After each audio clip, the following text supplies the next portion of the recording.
जय जवान जय किसान। सभी किसान भाइयों को मेरा लाल सलाम। प्रिय साथियों,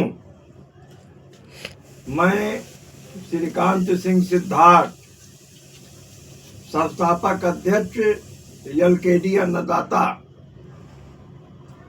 लोकमंच मीडिया के माध्यम से चंद सवाल किसान भाइयों, मजदूर साथियों एवं हस्तशिल्पी समाज के समक्ष रखने के साथ ही साथ शासन और प्रशासन के समक्ष प्रस्तुत करना चाहूँगा। साथियों, आज किसानों की समस्या, मजदूरों की समस्या, हस्तशिल्पी समाज की समस्या, राज्य कर्मचारियों की समस्या दिन प्रतिदिन बढ़ती जा रही है। बेरोजगारिता चरम सीमा पे है। जो शिक्षा मंदिर हैं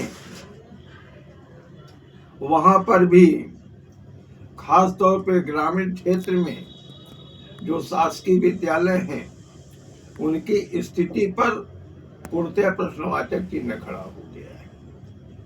आज नारी शोषण, किसानों का उत्पीड़न पूर्णतः चरम सीमा पे है। आज प्रयास अज्ञान में आता है। समाचार पत्र उठाकर देखिए तो पता लगता है कि शासन द्वारा घोषणाएं तो बहुत होती हैं, लेकिन उसका लाभ सीधे जनमानस तक नहीं पहुंचता। योजनाएं भी ऐसी तय बनाई जाती हैं जो किसानों के लिए, मजदूरों के लिए, हस्तशिल्पी समाज के लिए, बेरोजगारता के शिकार नवयुवकों के लिए न्याय संगत और विकासशील नहीं है। आज भूमाफियाओं का, सामंतवादियों का पूर्णतः साम्राज्य स्थापित होता जा रहा है। हमारे समाज में जात के नाम पर, धर्म के नाम पर, वर्ग के नाम पर दिलों में दूरियां पैदा की जा रही हैं। आप भूमाफियाओं द्वारा जो छोटे किस्म के किसान हैं वो उनकी भूमि पर जबरन कब्जा कर रहे हैं। उत्तर प्रदेश की राजधानी लखनऊ विधानसभा से मात्र 25-30 किलोमीटर की दूरी पर, चाहे सीतापुर रोड चले जाइए, चाहे रायबरेली रोड चले जाइए, चाहे हरदोई रोड चले जाइए, चाहे कुर्सी रोड चले जाइए, जो भूमाफिया हैं, सत्ता की गोद में बैठने वाले लोग हैं, आर्थिक उपयोगिता के सृजक हैं, वो किसानों की भूमि को हथियाने में अपने आप को गौरवान्वित महसूस करते हैं। जो शासकीय जमीन आरक्षित है, गैर आरक्षित है, उस पर भी कब्जा करने में अपने आप को गौरवान्वित महसूस करते हैं, जिन्हें समाज का वरिष्ठ और संभ्रांत नागरिक के रूप में परिभाषित किया जा रहा है। जो गांव का किसान है, जो दलित उत्पीड़न का शिकार है, नारी उत्पीड़न से ग्रसित है, वो अपने इंसाफ के लिए थाना, तहसील, ब्लॉक, जिला प्रशासन के समक्ष, राज्य प्रशासन के समक्ष उसके अधिकार में है, केवल न्याय की गुहार कर सकती है, आवेदन कर सकती है, प्रार्थना पत्र देके प्रस्तुत कर सकती है। इसके अतिरिक्त तो कुछ नहीं। प्रयास अज्ञान में आता है कि उत्पीड़क किसान, उत्पीड़ित महिला, दलित उत्पीड़न के शिकार सब प्रांत नागरिक न्याय मांगने के लिए थाना तहसील ब्लॉक के चक्कर पे चक्कर लगा रहे हैं, किंतु उन्हें न्याय नहीं मिलता। ऐसी स्थिति में एक सवाल खड़ा हो जाता है कि कौन सुनेगा पीड़ितों की कहानी उन्हीं की जुबानी। एक सवाल खड़ा हो गया कि अपनी व्यथा किससे कहें, क्योंकि किसान जो गन्ना उत्पादक है, चीनी मिल में 2-2, 3-3 दिन चक्कर लगाएगा, तब कहीं उनकी चीनी, उनका पर्याप्त मूल्य नहीं मिलना है। आलू का व्यापारी वो भी ग्रसित।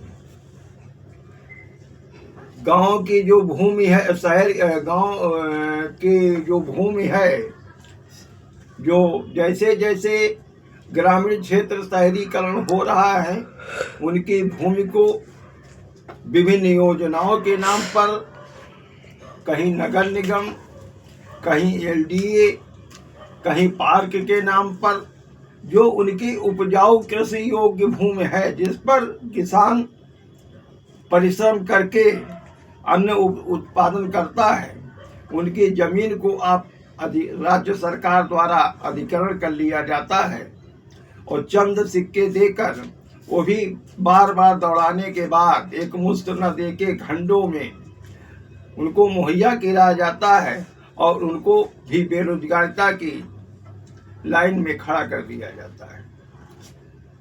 इन सब सवालों को लेकर हमारे किसान यूनियन के साथी संघर्ष कर रहे हैं, एक रचनात्मक जन आंदोलन खड़ा कर रहे हैं, जो विखंडित हैं, कई टुकड़ों में अपने अपने स्तर से कर रहे हैं। इस दिशा में हमारे कुछ प्रबुद्ध किसान नेता, जिनमें से प्रमुख रूप से विनय कुमार द्विवेदी जी, जनपद रायबरेली द्वारा अथक प्रयास करके वे किसान संगठन जो क्रियाशील हैं, किसानों के समस्याओं के लिए एक रचनात्मक लड़ाई लड़ रहे हैं, उनको एकजुट करने का प्रयास किया जा रहा है।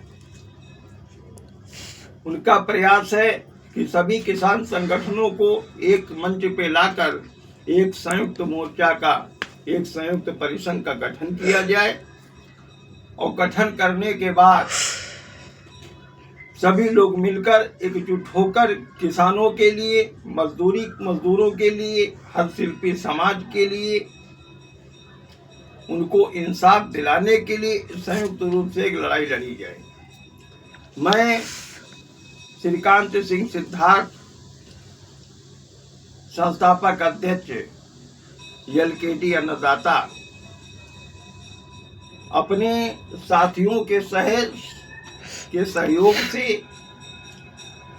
अपने सलाहकारों के सहयोग से, अपने संरक्षक मंडल के परामर्श से हम लोगों ने तय किया है, संकल्प ले लिया है एकाग्रता पूर्वक।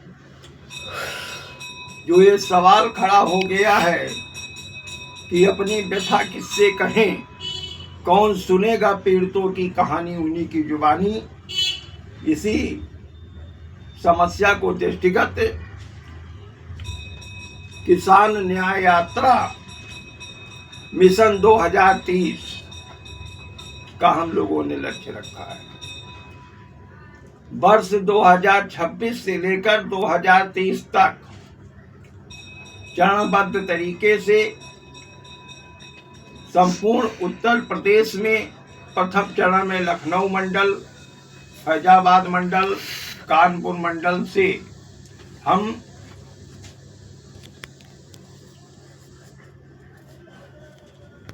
किसान इंसाफ यात्रा मिशन 2030 के तहत यात्रा निकालेंगे। यात्रा चरणबद्ध तरीके से होगा और इसमें जगह जगह हम लोग नुक्कड़ सभा करेंगे, क्योंकि हम लोगों ने निर्णय ले लिया है कि अब हम घर में नहीं बैठेंगे, एक हाथ में अपने अपने संगठन का झंडा और हाथ में क्रांति की मशाल, राष्ट्रपिता महात्मा गांधी के पद चिन्हों पर चलकर शहीद भगत सिंह का जज्बा अपने हृदय के अंदर रखकर हम जगह जगह नुक्कड़ सभाएं करेंगे, जनता के बीच में जन समस्याओं को रखेंगे और जहां जहां नुक्कड़ सभाएं हम लोग करेंगे वहां की जो समस्या लिपिबद्ध की जाएगी, उसकी फाइल तैयार की जाएगी और फाइल तैयार करने के बाद वहां की जो तहसील है, तहसील के श्रीमान उप जिलाधिकारी के समक्ष वो पत्रावली प्रस्तुत की जाएगी और उनसे मांग की जाएगी कि अब हम मौन नहीं बैठेंगे, किसानों के इंसाफ दिलाने के लिए उनकी समस्याओं का निस्तारण करें।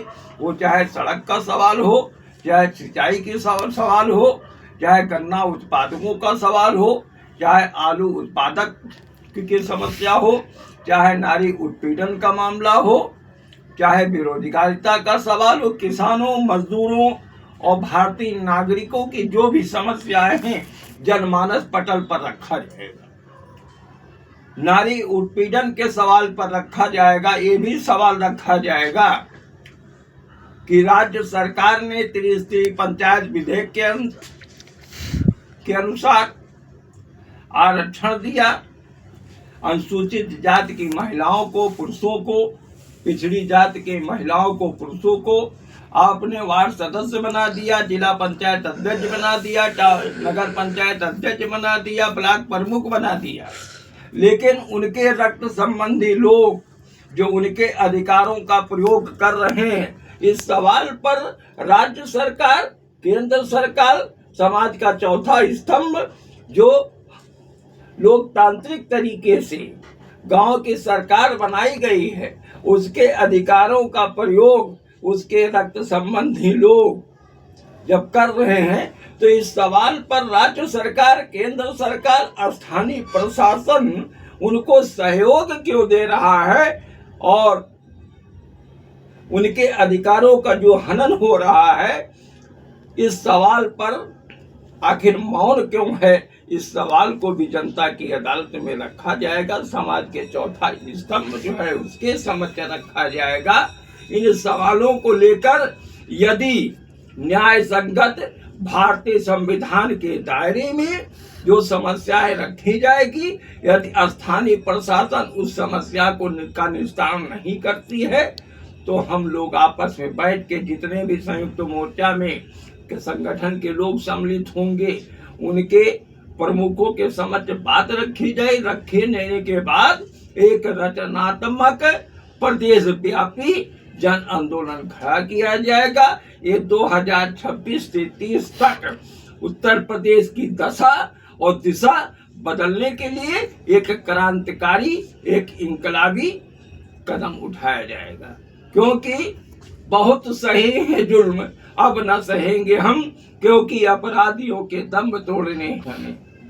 आज ठहरे हुए जल में जहां आपसी सौहार्द का माहौल था, जहां पर गांव का किसान कड़ी मशक्कत के बाद उसकी जीविका का साधन अन्न उत्पादन था, उसकी जमीन को एक राजनैतिक कूटनीतिक षड्यंत्र के सहित राज्य सरकार द्वारा बड़ी बड़ी कॉलोनियां निर्माण के नाम पर जो अधिकरण किया जा रहा है, इस सवाल को लेकर तो क्रांति का बिगुल बजाना ही पड़ेगा। हमारी देश की राष्ट्रीय एकता, अखंडता और धर्मनिरपेक्षता, समतावादी सिद्धांतों की स्थापना के लिए तो क्रांति का मशाल तो उठाना ही पड़ेगा। सभी साथियों से कहना है कि देश की सुएकता, अखंडता जो चाहते हो, आपस में प्रेम सद्भाव को बढ़ाइए और विश्व मिल सुभाष चंद्र शेखर भगत सिंह देश प्रेमियों के बलिदान न भुलाइए और आर्य पुत्र शत्रु के समक्ष पक्ष चीरने को बन प्रहलाद नरसिंह को मनाइए। और क्षेत्रवाद का विवाद कीजिए न याद, अब एकता के गीत मीत मिलकर गाइए। क्योंकि ठहरे हुए जल में पत्थर उछालने वाले लोग जो हैं, अराजकता को फैलाने वाले लोग हैं, सांप्रदायिकता का जहर बोने वाले लोग हैं, ये हमारा मिशन 2030 के अंदर ऐसे लोगों को चिन्हित करके उनको जेल के शिकंजे के अंदर जाना चाहिए। इस सवाल को तो हम लोग खड़ा करेंगे, क्योंकि हम राष्ट्रपिता महात्मा गांधी की नीतियों में विश्वास रखते हैं, भारत के संविधान में आस्था रखते हैं, न्यायपालिका के न्याय पर हम लोग भरोसा रखते हैं। किंतु इन सब सवालों का निस्तारण कैसे होगा? लोकसभा विधानसभा का गठन इसलिए होता है कि जनता के बीच से लोकतांत्रिक तरीके से जनता के नुमाइंदे वहां पर जाएंगे।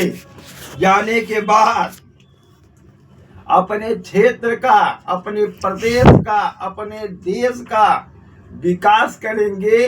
वहां पर जाके क्षेत्रीय विकास के मामले में चर्चाएं होंगी।